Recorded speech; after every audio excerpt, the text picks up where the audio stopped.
তুমি যদি আমাকে আই লাভ ইউ না বলো তাহলে আমি এখান থেকে ঝাঁপ মেরে সুইসাইড করব। তুমি সুসাইড করলেও আমি তোমাকে আই লাভ ইউ বলবো না।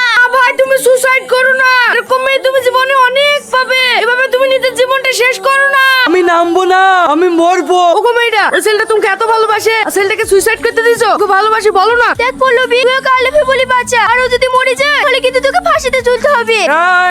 পল্লবী তুই তাড়াতাড়ি আই লাভ ইউ বলি দে। দেখ, আমি তোমাকে ভালোবাসি, তুমি নিচে নেমে এসো। তুমি আমাকে এত ভালোবাসো। হ্যাঁ সোনা, আমি তোমাকে অনেক ভালোবাসি। পল্লবী, সব কি শুনছি? তুই বলে একটা ছেলেকে ভালোবাসিস? তোর এত বড় সাহস কি করে হলো? তুই ভাবলি কি করে তোর পছন্দের ছেলেকে আমি মেনে নেবো?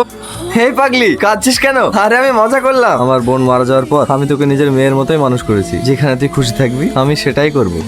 আপনার ভাগ্নি খাবার নাতু অনেক সুখে রাখবে, ও খুব ভালো ছেলে। এর জন্যই তো আপনার বাড়িতে আজ সম্বন্ধ নিয়ে আসা।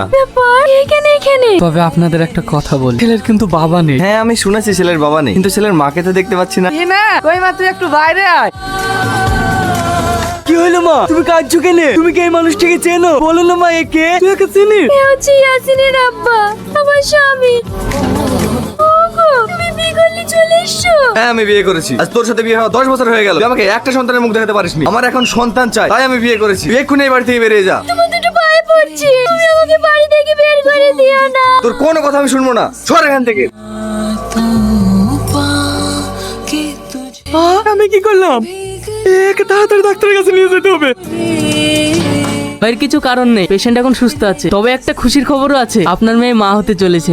মা তোর জ্ঞান ফিরে গেছে, এখন ঠিক আছে? তোর বাড়ি কোথায় বল না মা, আমি সেখানে পৌঁছে দিই। আমার কোনো বাড়িঘর নেই চাচা। তুই কি বলছিস? হ্যাঁ চাচা, আমার আপন মানুষ বলতে এই পৃথিবীতে কেউ নেই। কে বলেছে তোর কেউ নেই? এই চাচা তোকে আশ্রয় দেবে। আজ থেকে তুই আমার মেয়ে।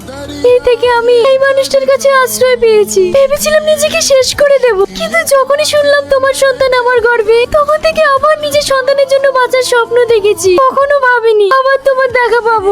তুমি আমাকে ক্ষমা করে দাও। আমি জানি আমি অনেক ভুল করেছি, তার কোনো ক্ষমা নেই। কিন্তু তুমি আমাদের সন্তানকে নিয়ে আমাদের বাড়িতে ফিরে চলো। আমি তোমাকে কথা দিচ্ছি, আমি তোমাকে কোনোদিন কষ্ট দেবো না। বাবু, তুই এই বুড়ো বাপটাকে ক্ষমা করে দিস। আব্বা, আবার নতুন করে সুখে সংসার কর, তুমি অনেক সুখী হো। তুমি কাঁদছো কেন? কি বলেছে আমি কাঁদছি? এই আজ বাবার কাছ থেকে চলে যাচ্ছে, তো তাই আনন্দে বুকটা ভরে যাচ্ছে। কে বলেছে মেয়ে একা যাচ্ছে? আজকের পর থেকে আমরা সবাই একসাথেই থাকবো।